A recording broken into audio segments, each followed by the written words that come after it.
State, they beat North Carolina not too long ago. My question to you, obviously they came from behind. They came out of nowhere last year, this Iowa State team. More on the radar this year. They're fine. Probably a bubble team. I don't know if you should. We'll see where Iowa State goes. It's just the problem for them is they're just in the best conference in college basketball, and we'll see how they fare this year. The problem for them is that they can't score. That's a problem. It's a problem, but we'll see. I think they deserve the benefit of the doubt based on what we saw last year with the Clones. But UNC, you were on this all off season. They were not the best team in the country. They should not have been preseason number one. Good team, just not the best. What have they done, and what did Iowa State do that kind of made you think this is how you beat UNC, and this is a real problem for North Carolina going forward? Honestly, just play offense. I wish I had a really good one here, but North Carolina appears entirely disinterested in playing defense thus far. This is, if this were a young team, honestly, let me tell you this, if this were Duke, I would get it because Duke was so young. The fact that North Carolina plays as just sluggishly, and they just appear bored on defense. This is not fun for them. They have been awful getting back on rebounds, horrendous transition defense thus far. And they've done some things well, but I don't think they've guarded catch and shoot threes very well. They haven't forced many difficult shots. They've been all right at defending the rim, I will say. But it was kind of just a matter of time of they played all these bad games against not good teams. Once they finally played real opponents, you're finally playing Iowa State, Alabama, Indiana, it wasn't a shock to see things go south once, the competition stepped up. I don't think they're as bad as they've showed so far, though. I will say that. I think, you hear about it more. I think you hear about it more in college football, actually. The idea of the title hangover. Yeah. Where, you've kind of done it once. It's and I know they didn't win the title, but, going from 8th seed to national title game and being within a 3 of winning it, that's a gigantic accomplishment.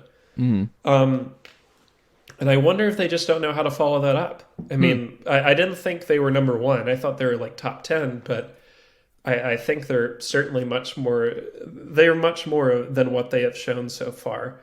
I've been really disappointed with how they've handled, that they have not handled off-ball screens well. They haven't closed out well. Like I said, transition defense has been awful. This might be the toughest the job ever gets for Hubert, because I understand, it's silly to say about such a talented team, but you now have to convince such an experienced group of guys in this deeply talented team to put forth effort they're not putting forth to fix something when this team is clearly set in its ways. That is harder to do than it looks. And I think that's kind of I think we agree Hubert's a pretty good coach, but if they continue this pattern where they're, forget top 10, they are trending towards not finishing the year in the top 25, which is extraordinarily unusual for a preseason number one. There are 3 teams in the history of the AP poll since we went to 64, then 68 teams in the field that have been less than a 4 seed as the AP number one. Every team's at least made it. No team has been lower than an 8 seed. And North Carolina really looks like they're going to threaten that. So they need to turn it around quick. And the problem for them is it doesn't get easier this weekend. You got to go on the road and play at Virginia Tech, who is extremely smartly coached. So I don't know. They got to get back on the saddle soon, because if they don't, you're staring down 10 losses, maybe 11 on the season. Ken Palm's got him projected 20-11 right now. That's awful for AP number one. So we've got to see what convinced everybody else pretty soon. Man. Whew. Well, we'll see what ultimately happens. But, maybe that's part of the appeal of having a veteran team, is they will get their act together and they will just, something will happen. They're hey, this is it. We're running out of time here. We want to get back to where we were last year, and we cannot take anything for granted. And maybe it was a wake-up call with this kind of rough start. Because defense, you can fix that.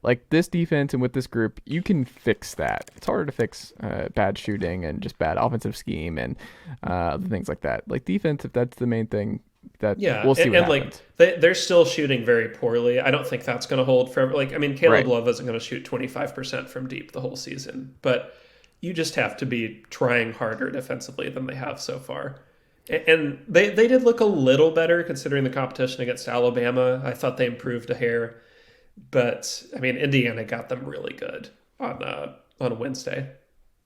And we'll end here, sir. What is the stat that has caught your eye in the last week in college basketball, Mr. Will Warren?